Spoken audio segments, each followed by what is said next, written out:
Hey everybody, Rose here, and you're watching Queer Shakespeare. Many people think of As You Like It and the main character Rosalind in particular as sort of being the epitome of queerness in Shakespeare's plays.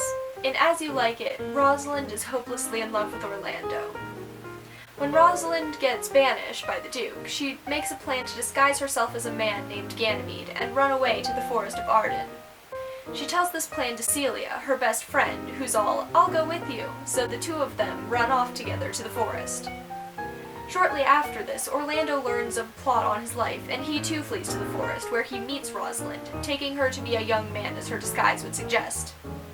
Upon talking of how painfully strong his love for Rosalind is, she's like, "Hey, why don't you pretend I'm Rosalind and woo me?"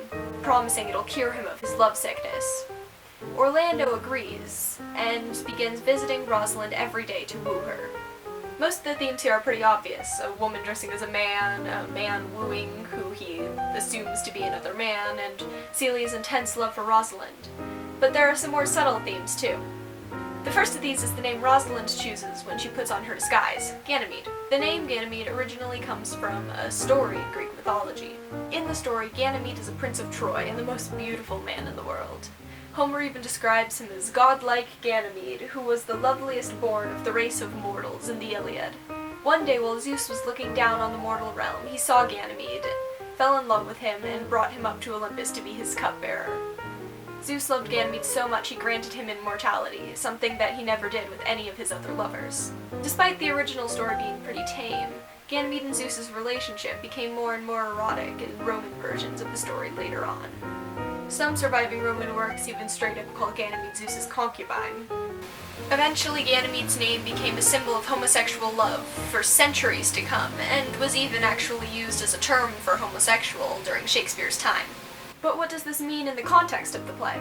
One interpretation is based more on ancient Roman times. Back then, having a young sexually attractive boy as your servant was sort of a prerequisite for wealth and privilege. Rosalind is the daughter of a duke, who at the beginning of the play has been banished, but by the end has regained his wealth and status. Some see Rosalind as Ganymede as his way of reaching that point, and thus she represents those young servants that ancient Romans would have had. Some think this could also have a double meaning, also being commentary on how aristocratic women in Shakespeare's time served as a mean for men to achieve wealth and power. A more likely interpretation, and one that's probably more interesting to you if you're watching this video, is that Rosalind's choice of the name Ganymede symbolizes sexual freedom, or at least a longing for such. A good example of this is Celia's love for Rosalind. Throughout the play, Celia repeatedly states her love for Rosalind, declaring that she cannot live without her and that the two of them are one. As another character states, "Never two ladies loved as they do." Celia also speaks against Orlando on multiple occasions, stating that he doesn't really love Rosalind and she shouldn't marry him. According to Valerie Rohy in an essay about As You Like It, published in the book Shakesqueer, Celia seems to be a converted homosexual. Despite all these proclamations of love for Rosalind and trying to get her not to wed Orlando, in the end of the play, Celia herself marries a man, what Roy calls a change of character so profound as to earn the name conversion. In Roy's essay, she writes about the themes of fortune and conversion throughout the play, and how Celia, who once promised Rosalind if she ever broke her vow to keep her in her love would turn monster, has broken that vow, though she's become a bride instead of a monster. Another way this shows up is Orlando's relationship with Ganymede. For one thing, Orlando is totally fine wooing someone who he thinks is a man. When Rosalind proposes the idea, he agrees without a second thought and simply asks where he should meet her to follow through. Besides this, Orlando also uses terms to refer to Ganymede that imply he has some sort of attraction to the boy, such as fair youth and pretty youth, even before the idea of wooing is suggested.